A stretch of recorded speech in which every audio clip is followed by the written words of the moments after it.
hearts that we may know compassion. From failing embers build a blazing fire. Love strong enough to overturn injustice, to seek a world more gracious. Come touch and bless our hearts. Come touch our souls that we may know and love you. Your quiet presence all our fears dispel. Create a space for spirit to grow in us. Let life and beauty fill us. Come touch and bless our souls. Come touch our minds and teach us how to reason. Set free our thoughts to wonder and to dream. Help us to open doors of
May the words of my mouth and the meditations of my heart be pleasing to God as we think about this story of the Good Samaritan. The story that we're addressing today arose from a question raised by an expert in the law who was questioning Jesus about how to get eternal life. Then Jesus proceeds to tell a story that starts with an act of violence. He tells of a man traveling from Jerusalem to Jericho. At the time, the road from Jerusalem to Jericho was known to be dangerous, with a 20-mile stretch of road that drops 3,600 feet, marked by difficult terrain, and was so notorious for the frequency of robberies that it was referred to as the Bloody Way. Then he goes on to talk about the indifference of those who passed by the stranger in need. In this story is this a story of violence or one of compassion? Interestingly, if you look at the amount of text describing violence as compared to a positive act of love, the positive text wins out. Just a little bit of trivia. In the New International Version, 34 words are used to describe the attack, while 89 words focus on the story of kindness. I wonder, if we delve below the surface of this story, is there a subtext to suggest that we need to be aware of violence and associated evil in our world, but that we need to invest greater attention to example of love to others? Let's imagine for a moment how a modern day Good Samaritan story might unfold. Nadia Bolz-Weber, in a sermon entitled "A Sermon on Why It's the Parable of the Merciful Samaritan and Not the Parable of the Robbers," describes a man who in the present day was traveling when he was attacked and left for dead. He might have been outside an airport or on the floor of a gay nightclub or along the route of a protest march. She goes on to note that the entire assault was captured on a bystander's cell phone and immediately uploaded to social media. Within seconds, the story is available to hundreds of thousands of viewers. In her version of the story, a minister walks by and is so absorbed in watching the video of the attack and formulating a Twitter response that she doesn't even see the beaten man that is literally right next to her.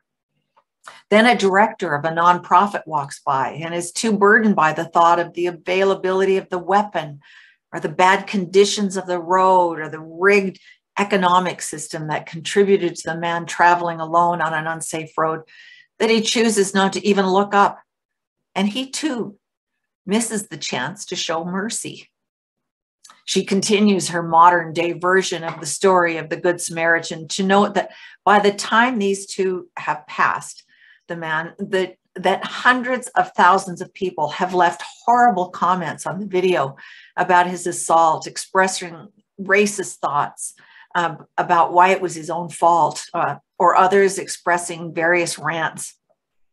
She notes that by the time the modern day Samaritan has helped the victim in a manner parallel to the Samaritan in our parable, the media has already broadcast this story widely with thousands of articles about how often these attacks happen, showing the story over and over.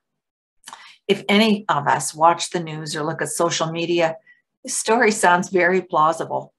We hear stories of autocracies so frequently that we begin to think that this is the whole story. We're left feeling bereft as citizens in a world where violence is rampant and evil lurks around every corner. But what if we take a page out of the parable and give more airtime to the positive aspects of the story? What if we began to believe that kindness and compassion lurks around every corner? Just a note, it's very easy to be seduced by watching stories of suffering. It's hard to tear our eyes away. We likely have to be intentional to search for and find the Samaritans.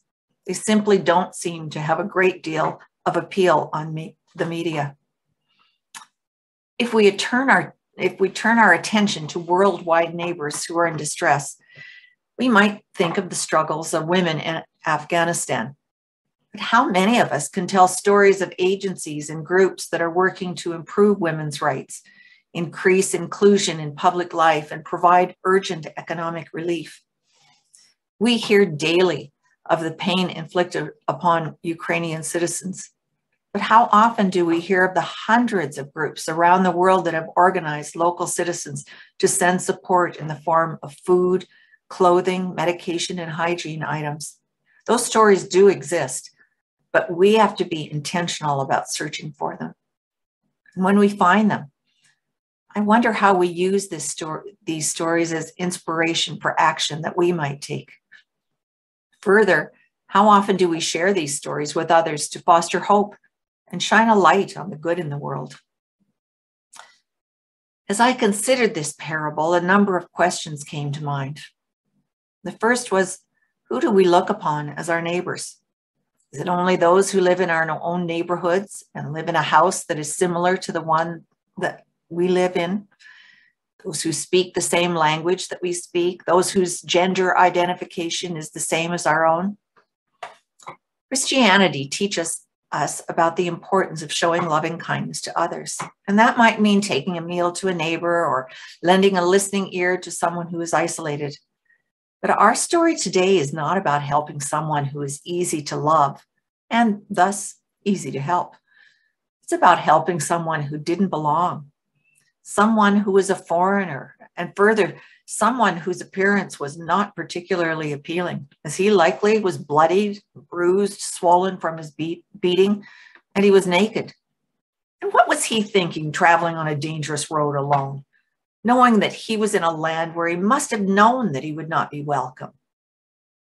Well, that thought led me to another question.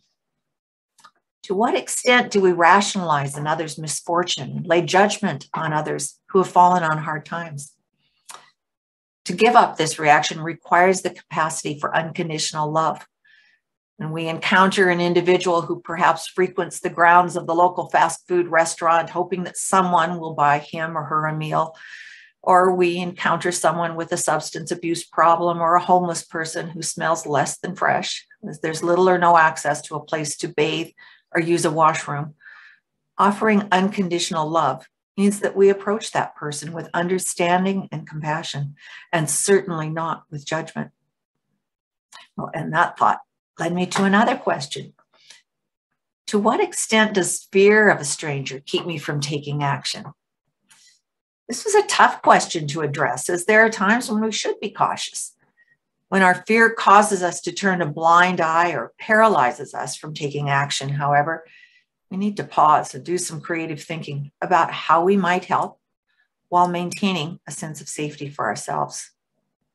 I wonder if we were determined to help, if we might enlist the help of others. Could any one of us be a positive tipping point for someone in need by alerting social services or another agency in which staff are trained to assist individuals in dire need? There's a quote from George Bernard Shaw's play, The Devil's Disciple, that seems to be worthy of our attention in this example. The line in the play states that the worst sin towards our fellow creatures is not to hate them, but to be indifferent to them. That's the essence of inhumanity. By noting this quote, I am in no way suggesting that hatred is acceptable, but I am wanting to highlight the damage that we can inflict through indifference. Thus, when we turn our backs on our neighbor in need, shrug our shoulders and say, oh, well, our lack of action can actually cause harm. So what's the lesson that we've learned from this parable? It leaves me with many more questions than answers. We noted earlier that Nadia Bolz-Weber questioned our society's fixation with stories of violence rather than giving priority airtime to stories of kindness and compassion. And as we strive to find that delicate balance between being aware of the needs of our neighbors, but not being dragged down by a constant review of autocracies in the world, the Indigenous story of feeding the two wolves might be helpful.